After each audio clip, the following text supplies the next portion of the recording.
Welcome to Brick Trains. I'm Joey. We got a tram. So, yeah, it's working. There's the concept.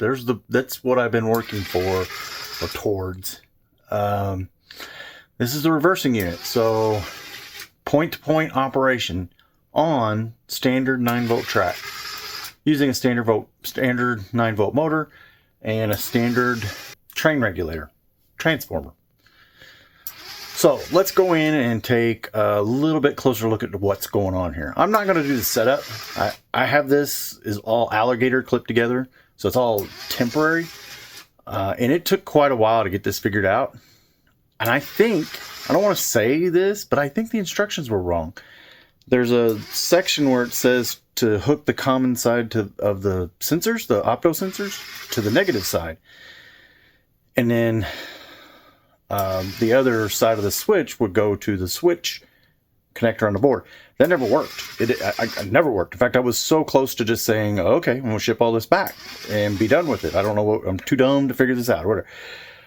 Well, somewhere along the line, I said, you know what, let's switch it. Because it started making started thinking through that. I said, if that's the negative side or maybe ground side, then is it getting any juice? It's not getting any positive. And that's what it was. So I hooked what they said was supposed to be hooked to the negative side, hooked it to the positive side.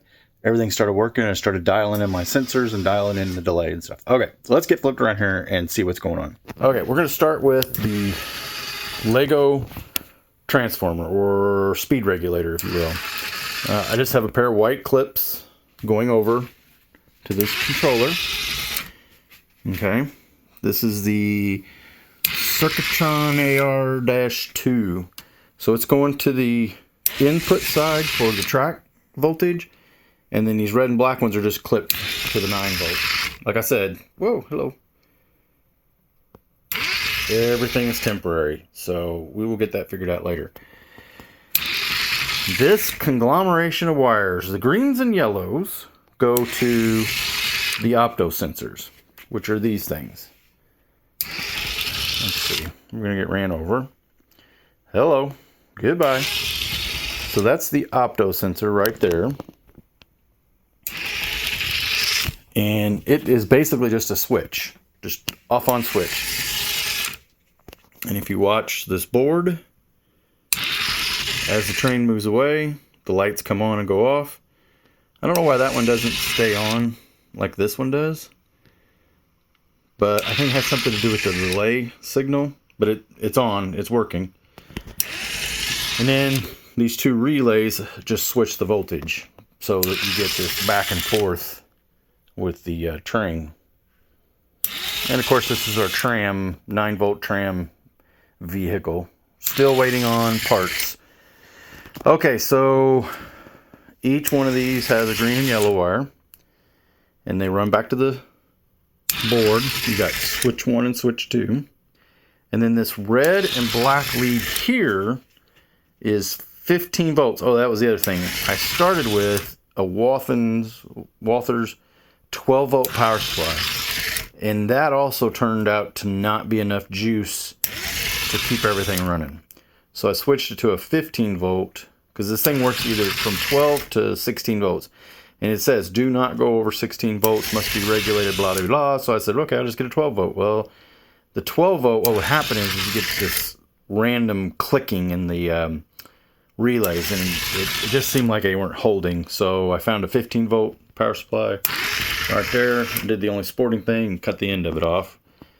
And I have it hooked in right there. So the red being plus and the black being negative, and the two yellows being the other side of the opto sensors. I'm going to get hit yet by this. I keep pushing in on the phone. And that was my mistake. I had those two yellows hooked where the black was, and this just would not work. Just would not work. So now with the two yellows hooked to the positive side, everything seems to be working pretty good. There's an opto sensor out of the box, or out of the bag.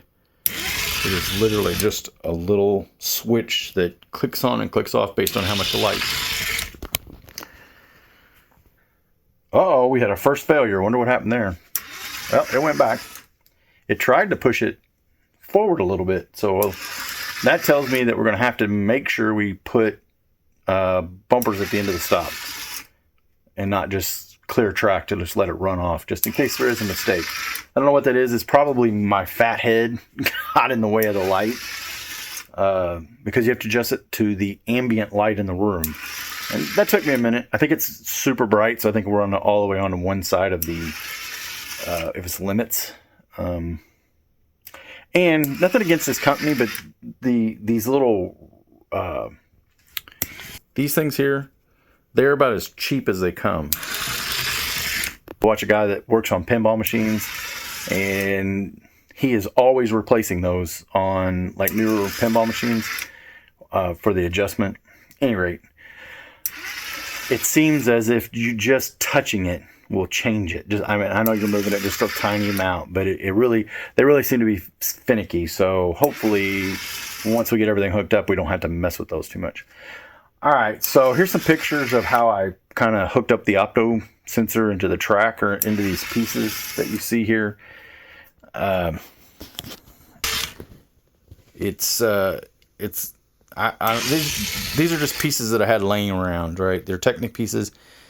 I even at one point got one of these, and I might still put it in there. This is just a trans orange, might get a trans green or a trans red, just to, or trans black, to kind of cut down on the light. I don't know if it'll help or hurt. I don't know if it'll make a difference.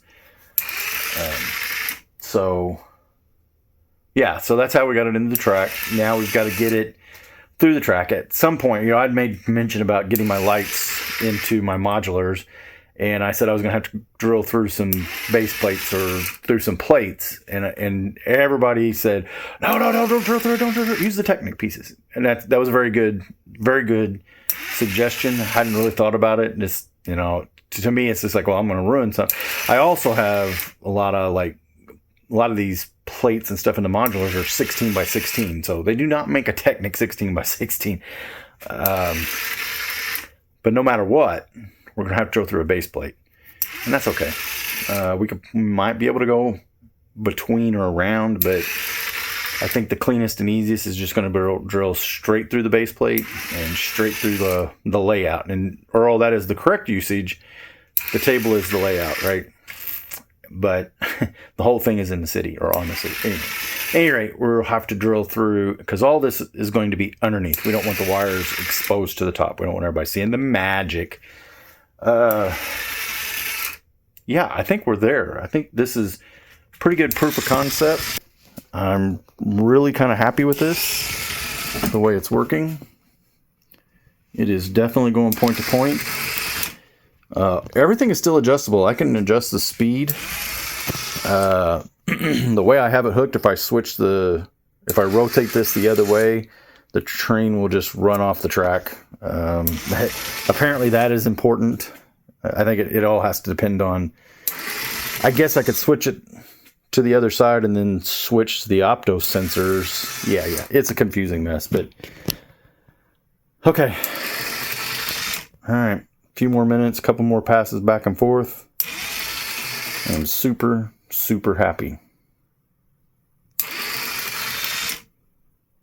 Hey, thanks for watching this video. If you haven't already subscribed, please subscribe to the channel. Give this video a like, it helps my analytics. Leave a comment, and if you really want to, join our memberships. We call it the Passenger List. Every other Friday, we do the A-Fool podcast. A couple great guys like Earl and Javo, Mardi Gras Man, and Bricklink. We do a podcast about old Lego. It's a good time. Give it a watch.